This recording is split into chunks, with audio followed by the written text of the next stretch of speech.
एक बार की बात है, गौतम बुद्ध अपने शिष्यों के साथ बैठे थे। उसी समय राजा अजातशत्रु वहां पहुंचे और बुद्ध से कहने लगे, हे बुद्ध, जब से मैं आपका शिष्य बना हूं, हर कोई मेरा शोषण कर रहा है।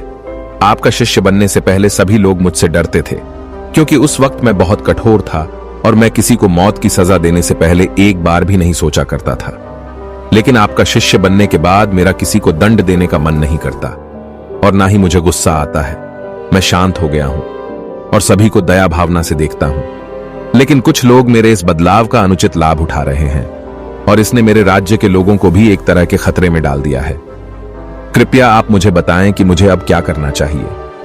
राजा अजातशत्रु की यह बात सुनकर गौतम बुद्ध उन्हें एक कहानी सुनाते हैं और कहानी कुछ इस प्रकार है। एक बार एक बड़े पेड़ के नीचे एक जहरीला सांप रहता था। पेड़ एक गांव के पास में ही था। वहां अक्सर सुबह शाम लोग बैठा करते थे और खूब बातें करते थे। लेकिन जब से उस पेड़ के पास उस सांप को देखा गया, तब से लोगों ने वहां जाना बंद कर दिया। लेकिन कुछ लोग तो जानबूझकर वहां सांप को देखने आया करते थे और उसे छेड़ा करते थे।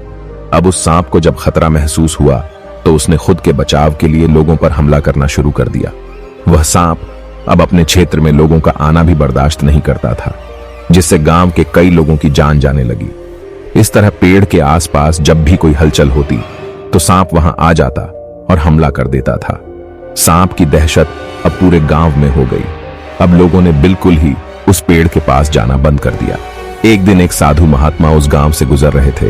तभी उस साधु की नजर उस विशाल से घने वृक्ष पर पड़ी, जिसके नीचे वो सांप रहा करता था। घने पेड़ को देख साधु के मन में विचार आया कि चलो वृक्ष की इस ठंडी छांव के नीचे बैठकर कुछ देर ध्यान लगाया जाए। उसी वक्त गांव के कुछ लोग अपनी गाय लेकर घर की ओर जा रहे थे। तभी उन लोगों की नजर जब उस साधु पर पड़ी, जो कि उसी पेड़ की तरफ ही जा रहा था। तभी लोगों ने उस साधु को सांप के बारे सावधान करते हुए कहा कि आप उस पेड़ के पास मत जाना। वहां एक जहरीला सांप रहता है जो जरा सी हलचल होने पर हमला कर देता है और अब तक कई लोगों को काट भी चुका है।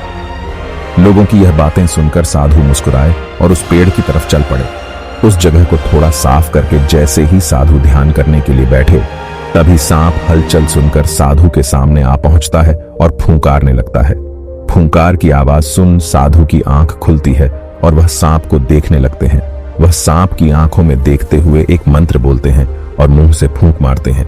तभी चमत्कारी रूप से वो सांप साधु से बात करने लगा। अब दोनों एक दूसरे की भाषा को समझ सकते थे।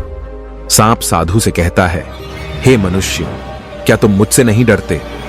क्या तुम नहीं जानते यह मेरा क्षेत्र है और यहां आने की किसी की हिम्मत नहीं है? साधु ने करुणा से कहा, मित्र, इसमें डरने की क्या बात है? मैं किसी चीज से नहीं डरता, क्योंकि जब मैं जीने के लिए लोभ ही नहीं रखता तो मृत्यु से क्या डरना।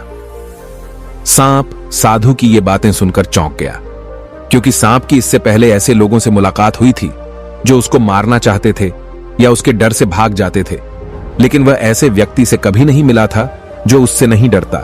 सांप साधु से इतना प्रभावित हुआ कि वह साधु के चरणों में पड़ गया और बोला, हे प्रभु, आप बिल्कुल सही कह रहे हैं। आज तक मैंने जो कुछ भी किया है अपनी जान बचाने के लिए किया है। अपने क्रोध के चलते न जाने कितने निर्दोषों की जान भी ली है। इसके बाद साधु सांप को बहुत सी बातें समझाकर वहां से चले गए। साधु की बात से प्रभावित होकर सांप ने निश्चय किया कि आज से वह किसी को नहीं काटेगा। वह अपने क्रोधी स्वभाव को त्याग देता है, दूसरों को काटना बंद कर देता है। लेकिन इसका नतीजा उल्टा निकलता है। जब लोगों ने देखा कि सांप ने लोगों को तो काटना बंद कर दिया है, तो लोग उसका फायदा उठाने लगे। जो उससे दूर भागते थे वो उसके पास आने लगे और सांप को परेशान करने लगे। बच्चे उस पर पत्थर फेंक कर मारने लगे, जिससे सांप आए दिन हमेशा परेशान और घायल रहता था। वह बहुत दुखी था, क्योंकि अपने जीवन का सबसे कठिन समय बिता रहा था। एक बार वह साधु फिर से उस गांव में आए। वह उसी पेड़ के नीचे बैठ गए। तभी साधु की नजर जब दयनीय हालत में पड़े उस सांप पर पड़ी, तो साधु ने उस सांप से पूछा कि मित्र, तुम्हारी ये हालत कैसे हो गई? तुम इतने घायल और इतनी दयनीय स्थिति में कैसे आ गए? सांप ने कहा, जब से आपने मुझे अपने हिंसक स्वभाव को छोड़ने के लिए कहा, तब से मैंने निश्चय किया कि अब मैं किसी पर हमला नहीं करूंगा। मैंने क्रोध करना छोड़ दिया और शांति को अपना लिया, जिसका नतीजा ये हुआ कि लोग मुझे परेशान करने लगे, दुर्व्यवहार करने लगे। कोई पत्थर से मरता है तो कोई डंडे से पीट कर चला जाता है। सांप की बात सुनकर साधु ने कहा, मित्र, मैंने तुमसे कहा था कि बेवजह दूसरों को मत काटो, लेकिन मैंने तुम्हें तुम्हारी आत्मरक्षा के लिए हमला करने से नहीं रोका था। कहानी सुनाने के बाद बुद्ध ने राजा से कहा, हे राजन, तुमने भी मेरी बात गलत तरीके से अपनाई। मैंने आपसे अपने कर्तव्य को छोड़ने के लिए कहा था, किंतु आप अपने कर्तव्य से भी विमुख हो गए। आप एक राजा हैं। पूर्ण रूप से साधु की तरह व्यवहार करना आपको खतरे में डाल सकता है।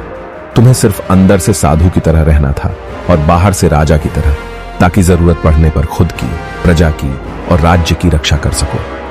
दोस्तों, बिल्कुल ऐसे ही जंगल में होता है। जो सबसे सीधा पेड़ होता है उसको सबसे पहले काटा जाता है, और यही कानून दुनियाओं के लोगों पर भी लागू होता है। अच्छे भोले लोगों का खूब फायदा उठाया जाता है। अच्छे लोगों को जिंदगी में अनेकों दुखों का सामना करना पड़ता है, इसलिए कभी किसी को अपना फायदा मत उठाने दो। ज्यादा सीधे बनकर भी नहीं रहना चाहिए।